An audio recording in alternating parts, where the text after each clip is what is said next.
अस्सलामुअलैकुम, welcome back to my new vlog. कैसे हैं दोस्तों? अभी आज हम पहुंचे हैं सलाला। कल के हम उधर से निकले हुए थे मस्कत से, बरका से। तो आज हम पहुंचे हैं सलाला। इधर ब्रांच अभी हमारी ओपन हो रही है नई, ये देख लें पीछे, ठीक है ना।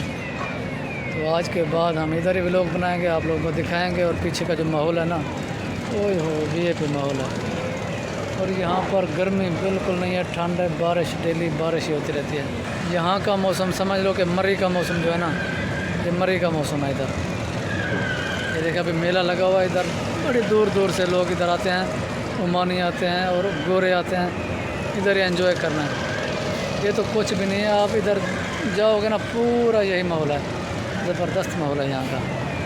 तो कल से व्लॉग अपलोड करेंगे, तो कल इंशाल्लाह टाइम निकाल के ना हम लोग अपलोड करेंगे। आप लोगों ने हमारी वीडियो एंड तक देखनी है। जो भी हमारे चैनल पर नए हैं उनसे गुजारिश है कि हमारे चैनल को सब्सक्राइब करें, ताकि हमारा आने वाला नोटिफिकेशन आप तक मिलता रहे, ठीक है ना। Okay, bye bye.